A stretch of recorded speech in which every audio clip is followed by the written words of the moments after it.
Okay, so I'm live. I'm back after the other post. I threw on a shirt, just washed my face, and I ate my pasta. So, if you don't know what I'm talking about, this is part two of a two-part post. The first one was related to brand positioning on social media, positioning your service, what you stand for, your business, your service, your talent. Basically, in a way, trademarking your name and what it represents.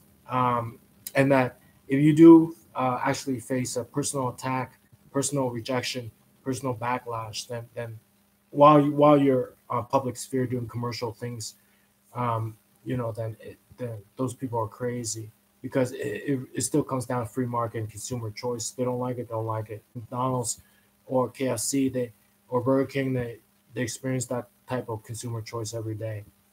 But nobody's trying to kill them or anything like that. So those people actually are crazy. They're trying to kill you. For the second one, which is Twitter benchmarking to scale, a lot of people, how should I say this? The Interbrands top 100 brands averages 1 million followers per brand. So we're talking about like Frito-Lay chips, talking about Coca-Cola, Pepsi, talking about KFC, talking about McDonald's. Those are global brands that average about 1 million people a brand.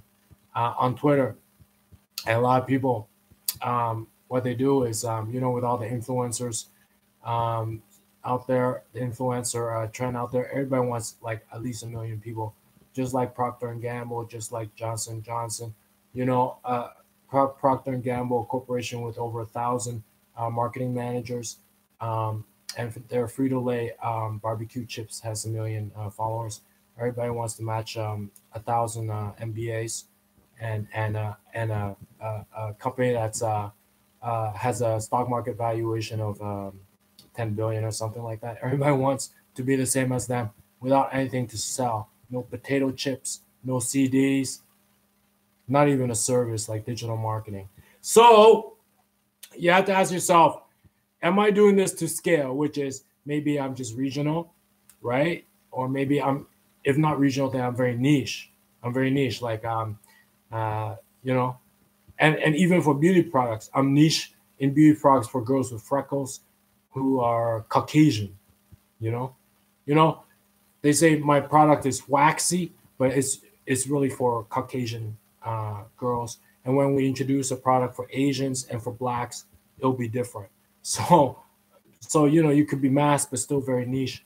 Do you really need to match something that people eat on a daily basis, like tap water or soda pop? Not necessarily. So how do you make your social media account? Is a little bit like tailoring clothes fit you.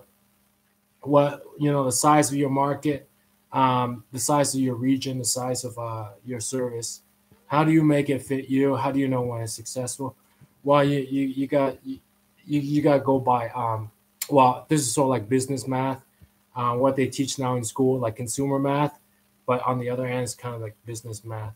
So what you want to do is, say if they have 1 million Twitter followers and they get like 8 million impressions and they tweet about 6 times a day, you scale it down to like one tweet, like how many impressions per one tweet per person.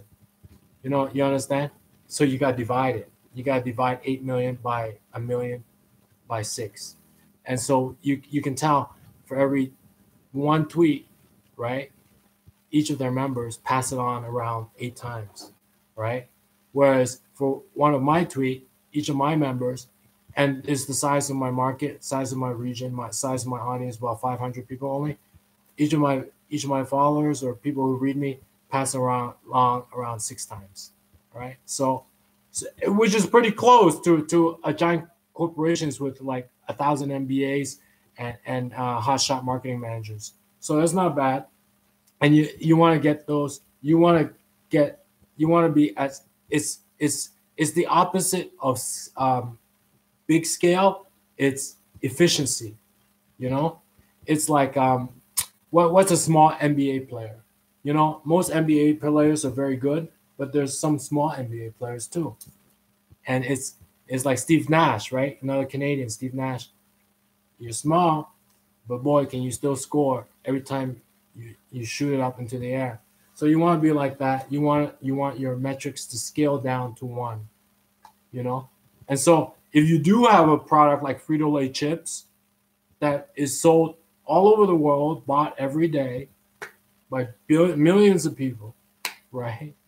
Then you'll get those numbers. But if you only got a product that's, you know, very niche, very small, you still want to hit those so like efficiency targets. So it's really efficiency. And how to do that? Well, once you understand where you are, then you can start thinking about your creative, what they call your creative material, your message, what you're trying to say to people, along with your sales pitch, and all that stuff. But you gotta know where you are. A lot of people might have 1 million followers, right? But for every tweet they send out, like they might only get like half.